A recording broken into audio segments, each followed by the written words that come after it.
محترم خواتین و حضرات، السلام علیکم۔ آج ہم پڑھیں گے بھٹو کنسیپٹ آف بائیلیٹرلزم کہ جو بھٹو کا کنسیپٹ تھا دو طرفہ تعلقات کا، کہ وہ اصل میں کیا تھا۔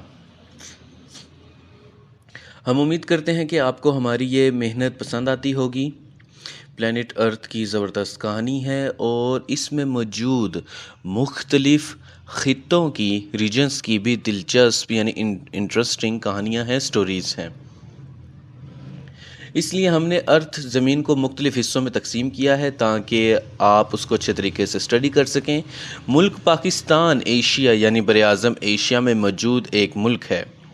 اسی ملک پاکستان کی خارجہ پالیسی یعنی کہ فورن پالیسی کی تاریخ، ہسٹری ہم آپ کو پڑھا رہے ہیں۔ بھٹو کا فلسفہ تھا دو طرفہ تعلقات، کہ دو طرفہ کے فائدے دیکھتے ہوئے دوستی کی جائے، اور اسی کنسیپٹ کے اوپر بھٹو نے پاکستان کی فورن پالیسی کو ترتیب دیا۔ بھٹو یہ چاہتا تھا کہ معاملات ایسے چلائے جائیں کہ جس سے پاکستان کو بھی زیادہ سے زیادہ فائدہ حاصل ہو۔ دوستی ہوگی مگر پاکستان کا فائدہ اول ترجیح، فرسٹ پریورٹی ہوگا۔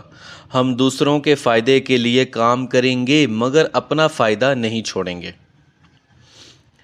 بائیلیٹرلزم کا بنیادی مطلب یہ ہے کہ دو فریقین یعنی کہ دو گروپ سیاسی طور پر برابری کی سطح پر معاملات حل کریں، یعنی کہ دو فریقین، ٹو گروپس میں جو معاملات طے ہوں گے وہ برابری کی سطح پر ہوں گے۔ سیاسی طور پر اس کا مطلب یہ ہے کہ عالمی سطح پر موجود یعنی انٹرنیشنل لیول پر موجود دونوں سپر پاور کے ساتھ برابری کے تعلقات بنائے جائیں گے۔ اس وقت دنیا میں دو سپر پاورز تھیں، ایک امریکہ بہادر اور دوسرا سوویت یونین بہادر، اور اس کے علاوہ بھی دوسرے ممالک کے ساتھ بھی برابری کی سطح پر دوستی کی جائے گی۔ اس کے علاوہ 1971 کی جنگ کے بعد پاکستان کے دو ٹکڑے ہو گئے تھے۔ پاکستان کے جو دو ٹکڑے ہو گئے تھے، مشرقی پاکستان بنگلہ دیش بن چکا تھا۔ ہندوستان نے اس کے لیے بھرپور مدد کی تھی، وہاں پر لوبی کی تھی، اور جو مکتی بانی ہے اس کو اسلحہ فراہم کیا تھا، ریسورسز فراہم کیے تھے، اور اس کے علاوہ پاکستان کی بھی کچھ کوتاہیاں تھیں۔ اور ہم جانتے ہیں کہ ہندوستان نے بنگلہ دیش کے قیام میں اہم کردار ادا کیا تھا۔ اس طرح ملک ٹوٹنے اور جنگ میں شکست ہونے کی وجہ سے پاکستانی عوام امید کھو چکی تھی، معیشت بھی خراب تھی، عوام کی حالت خراب تھی۔ اس دور میں بھٹو نے ملک کی باغ دوڑ سنبھالی۔ بھٹو نے آزاد خارجہ پالیسی اپنائی اور پاکستان کو خود مختار بنانے پر کام کیا، جو کہ ہر چیز کے لیے امریکہ پر منحصر تھا، ڈیپینڈنٹ تھا۔ بھٹو نے اپنی پالیسی پر سختی سے کام کروایا۔ اس سے پہلے پاکستان کیپٹلسٹ بلاک میں شامل تھا اور امریکہ بہادر کا اتحادی تھا۔ ایوب خان نے بھی کتاب لکھی تھی، فرینڈز ناٹ ماسٹر۔ اس نے بھی کوشش کی تھی کہ وہ امریکہ کی بجائے خطے میں موجود باقی طاقتوں کے ساتھ بھی تعلقات بنائے، جس میں ایوب خان کا رشیا کا دورہ بھی شامل ہے اور چائنا کے ساتھ دوستی بھی شامل ہے۔ خیر، پاکستان یہ واضح طور پر دیکھ چکا تھا کہ 1971 میں پاکستان میں خانہ جنگی سول وار ہوئی تھی، تو ہندوستان آرمی یعنی کہ انڈین آرمی نے پاکستان پر حملہ کر دیا تھا، اور پاکستان کی مدد امریکہ کو کرنی چاہیے تھی، لیکن اس نے اس طرح سے مدد نہیں کی جس طرح سے پاکستان چاہتا تھا۔ ہاں، اس وقت کے امریکی پریزیڈنٹ نے جو وہاں پر وزیر اعظم تھیں، جو فیمیل گاندھی تھیں، ان کو رابطہ کیا تھا کہ امریکہ کا بحری بیڑا پاکستان اور انڈیا کی طرف بڑھ رہا ہے، اگر انڈیا نے جنگ ختم نہ کی تو امریکہ انڈیا کو سبق سکھائے گا، تو جس کی وجہ سے جو وہاں کی وزیر اعظم تھیں انہوں نے بیک سٹیپ لیا تھا۔ لیکن پھر بھی بنگلہ دیش ٹوٹ گیا، اور جس طرح امریکہ کو پاکستان کی مدد کرنی چاہیے تھی کشمیر کے معاملے پر، ویسے بھی اس نے کبھی مدد نہیں کی تھی۔ تو ان تمام باتوں سے یہ واضح ہو رہا تھا کہ پاکستان کو اپنے معاملات میں اتنا فائدہ نہیں مل پا رہا جتنا وہ چاہتا ہے یا جتنی اس کی خواہش ہے۔ اور ویسے بھی جو سول وار ہوئی تھی اور اس میں انڈین آرمی کی مداخلت ہوئی تھی، جس کا نتیجہ یہ نکلا کہ گھر کے اندر خانہ جنگی کی وجہ سے پاکستان آرمی محض دو فرنٹس پر لڑ رہی تھی۔ ایک طرف تو وہ ہندوستانی آرمی سے لڑ رہی تھی اور دوسری طرف باغیوں سے، اور اس طرح بیچ میں سینڈوچ ہو کر رہ گئی تھی۔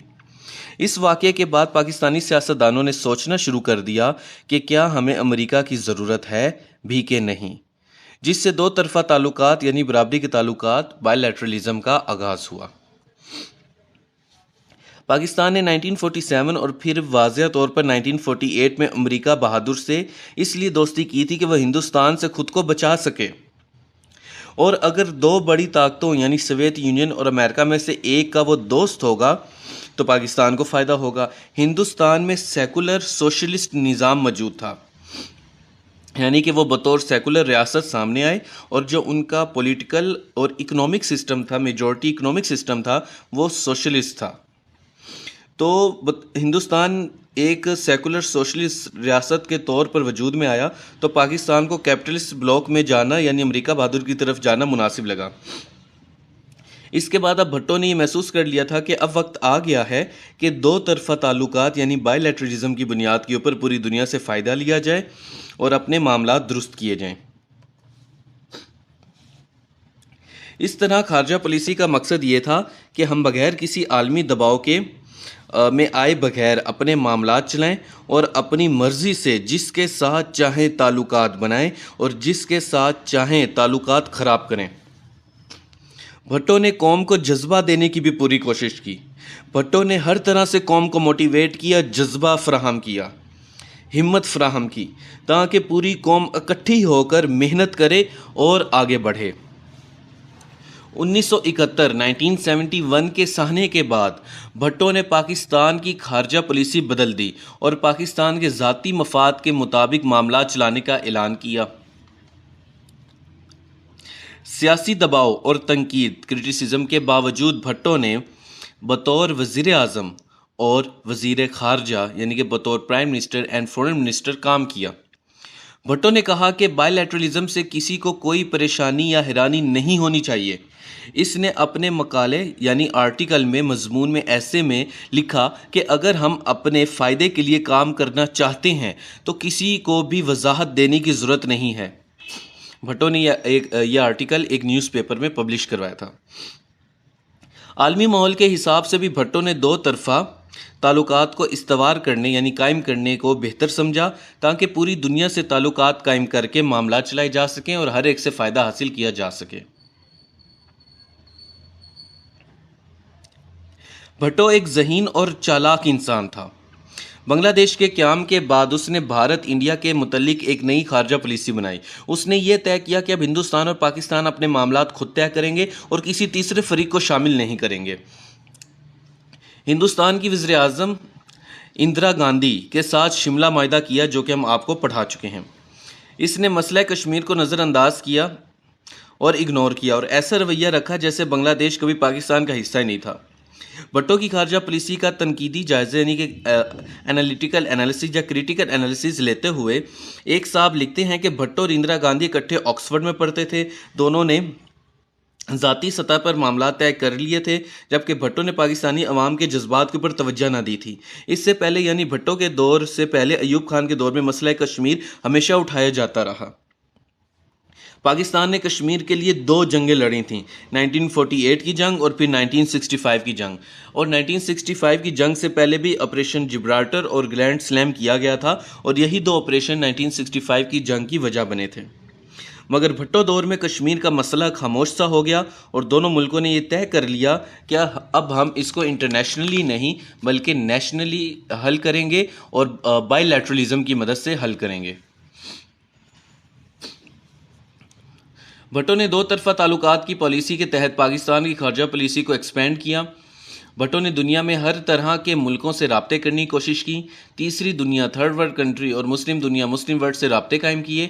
اس طرح سیریا یعنی شام اور لیبیا سے بھی پاکستان نے دوستی کی، جو کہ امریکہ کے دوست نہ تھے۔ عرب قومیت اور افریقی قومیت بھی مسلم دنیا میں نمایاں ہو رہی تھی اور پاکستان اسی حساب سے خارجہ پالیسی بنا رہا تھا۔ عرب قومیت مطلب کہ عرب نیشنلزم اور افریقی قومیت یعنی کہ افریقن نیشنلزم۔ جیسے کہ ہم جانتے ہیں کہ دوسری جنگ عظیم کے بعد دنیا بائیپولر ہو گئی تھی، یعنی دنیا میں دو بڑی طاقتیں تھیں، ایک طرف امریکہ بہادر اور دوسری طرف سوویت یونین بہادر، اور ایشیا اور افریقہ کے تیسری دنیا کے ممالک یعنی کہ third world countries Colombo conference میں اکٹھے ہوئے تھے، جو کہ ہم آپ کو پڑھا چکے ہیں کہ ہم کسی سپر پاور کا حصہ نہیں بنیں گے، اور انڈیا اس میں سب سے آگے تھا دونوں، اور انہوں نے یہ طے کیا تھا کہ ہم آپس میں بھی تعلقات قائم کریں گے، تجارت کریں گے، ترقی حاصل کریں گے، اور دونوں طاقتوں سے دوستی کر کے اپنے معاملات چلائیں گے تاکہ ہم ان کی پراکسی وار کا حصہ نہ بنیں۔ بھٹو کے اس عمل سے امریکہ کے پاکستان میں اثر و رسوخ متاثر ہوئے۔ بھٹو نے پوری قوم کو یہ بتانے کی کوشش کی کہ اس طرح سے ہم امریکی شکنجے سے نکل کر اپنے پاؤں پر کھڑے ہو سکتے ہیں۔ بھٹو نے یہ واضح کر دیا کہ پاکستان اس سر جنگ کولڈ وار کے دور میں دونوں عالمی طاقتوں کے ساتھ چلتے ہوئے برابری کے تعلقات قائم کرتے ہوئے آگے بڑھے گا۔ بھٹو کے دور میں سوشلسٹ اور کمیونسٹ ممالک کے ساتھ بھی دوستی کی گئی۔ چین تو پہلے ہی پاکستان کا دوست تھا، مگر ساتھ ہی ساتھ نارتھ کوریا اور مشرقی یورپی ممالک یعنی کہ ویسٹرن یورپین کنٹریز تھیں جو کہ سوشلسٹ اور کمیونسٹ تھیں، ان کے ساتھ بھی دوستی کی گئی۔ پاکستان نے سیٹو کو چھوڑ دیا، سیاٹو جو کہ ہم آپ کو پڑھا چکے ہیں، اور اس میں بھی آپ کو بتایا تھا کہ اس کے چھوڑنے کی وجہ یہ تھی کہ پاکستان کو اتنی مدد نہیں مل رہی تھی جتنی وہ ایکسپیکٹ کرتا تھا۔ اور اس کے علاوہ جو بھٹو تھا اس نے ہر ممکن کوشش کی کہ اکنامک کو بہتر کیا جا سکے، کیونکہ اگر ہماری معیشت ٹھیک ہوگی اور ہم اکنامکلی اسٹرانگ ہوں گے تبھی ہم اپنے فیصلے اچھے طریقے سے خود مختاری کے ساتھ کر سکیں گے۔ اور بھٹو نے بہت زیادہ کوشش کی اور اس نے انڈسٹریلائزیشن بھی کرنے کی کوشش کی۔ روس کی مدد سے اس نے پاکستان اسٹیل مل لگائی جو کہ آج تباہ حال ہو چکی ہے، اور جو بڑی طاقتیں ہوتی ہیں وہ اسی طرح ہی پیغام دیتی ہیں کہ اگر تم کسی اور کے ساتھ ملو گے تو تمہارا یہ نظام تو خراب ہوگا۔ تو میرا ایسا ماننا ہے، میرا یہ انالیسز ہے کہ پاکستان اسٹیل مل کی جو خرابی ہے وہ اس لیے بھی ہے کہ جو ہماری پالیسی ہے گورنمنٹ کی وہ کیپٹلسٹ اکنامی ہے، اور کیپٹلسٹ اکنامی امریکن اکنامی ہے، اور امریکہ سوویت یونین کا پروجیکٹ کیوں چلنے دے گا؟ ہاں، لیکن اگر ہم خود ٹھیک ہوتے، خود ایماندار ہوتے، خود کام کرنا چاہتے ہوتے تو امریکہ چاہے جو مرضی کر لیتا، پاکستان اسٹیل مل کامیاب ہی رہتی۔ پاکستان کامن ویلتھ سے بھی نکل گیا تھا۔ یہ ان ممالک کی تنظیم تھی، آرگنائزیشن تھی جو کہ تاج برطانیہ کے ماتحت رہ چکے تھے، مگر ترکی اور ایران جیسے برادر ممالک کے ساتھ دوستی ہونے کی وجہ سے پاکستان سیٹو کا ممبر رہا جب تک کہ ایران میں انقلاب آنے کے بعد تنظیم خود ہی ختم نہیں ہوگی۔ اس طرح ہر قسم کے ملک کے ساتھ تعلقات قائم کیے گئے اور مسلم دنیا سے بھی دوستی کی گئی، اور پاکستان کے اثر و رسوخ میں اضافہ ہوا، اور 1974 کی عالمی سربراہی کانفرنس میں یہ نظر بھی آیا۔ 1974 میں ہی اس کانفرنس کے موقع پر پاکستان نے بنگلہ دیش کو تسلیم کیا تھا۔ بھٹو اتنے پر اعتماد ہو گیا تھا کہ پاکستان امریکہ کے بغیر اپنی حفاظت کر سکتا ہے۔ بھٹو جیو پولیٹکس یعنی کہ جغرافیہ کی سیاست اور اہمیت کو سمجھتا تھا، لہٰذا اس نے اچھے قدم اٹھائے۔ اس کے علاوہ اس نے تیل پیدا کرنے والے ممالک سے بھی دوستی کی، کیونکہ وہ جانتا تھا کہ اس کا فائدہ پاکستان کی معیشت کو ہوگا۔ اور بھٹو کے دور میں 5 سالہ جو اس کا دور تھا پہلا، اس میں بہت زیادہ معاشی ترقی ہوئی تھی اور پاکستان نے بہت ہی اچھا گرو بھی کیا تھا۔ اس کے علاوہ بھٹو نے پیغام دیا تھا کہ ایشیا اور افریقہ کے ممالک کو لڑنے کی بجائے ایک دوسرے کے ساتھ آزادی کے ساتھ کام کرنا چاہیے اور نیوکلیر ریس سے آگے بڑھ کر آپس میں دوستی کر لینی چاہیے۔ اور اگر ہم کنکلوژن کے طور پہ دیکھیں تو جو بھٹو تھا اس نے بائیلیٹرلزم کے اوپر کام کیا تھا، اس نے کشمیر ایشو کو سائڈ پہ کر دیا تھا، اس نے تمام دنیا سے دوستی کی تھی، عرب ممالک کے ساتھ فائدہ حاصل کرنے کی کوشش کی تھی، نارتھ کوریا سے تعلقات بڑھا لیے تھے، وہ کیپٹلسٹ بلاک کے ساتھ ساتھ کمیونسٹ بلاکس سے بھی میکسیمم فائدہ حاصل کرنے کے بارے میں سوچ رہا تھا۔ اس کے علاوہ مسلم دنیا سے بھی زیادہ سے زیادہ فائدے حاصل کرنے کے بارے میں سوچ رہا تھا۔ ہاں، اس پالیسی کا ایک نقصان یہ تھا کہ کشمیر کا ایشو ایک دفعہ ایک سائڈ پہ کر دیا گیا کہ ہم پہلے اپنی معیشت کو اچھے طریقے سے مضبوط کر لیں۔ تو یہ بھٹو کی ایک شارٹ بایوگرافی ہے، آپ یہاں پر لیکچر کو پوز کر کے اچھے طریقے سے اس کو اسٹڈی کر سکتے ہیں، اور ہم امید کرتے ہیں کہ آپ کو ہماری محنت پسند آتی ہوگی۔ چینل پر بار بار آنے کے لیے اور ویڈیوز دیکھنے کے لیے آپ سبھی لوگوں کا بہت بہت شکریہ۔ ہم امید کرتے ہیں کہ آپ کو ہماری یہ محنت پسند آتی ہوگی۔ آپ لوگوں کا بہت بہت شکریہ۔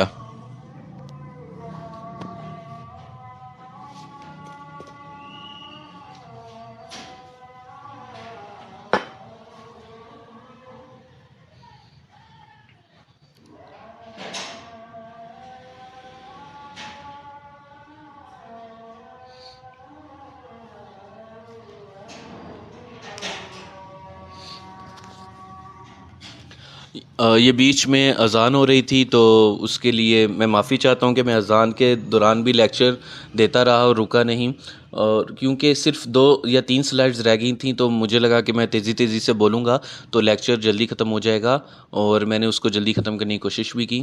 خیر، اگر اس سے کسی کی دل آزاری ہوئی ہو تو اس کے لیے معذرت۔ تو چینل پر بار بار آنے کے لیے اور ویڈیوز دیکھنے کے لیے آپ سبھی لوگوں کا بہت بہت شکریہ۔ اللہ حافظ۔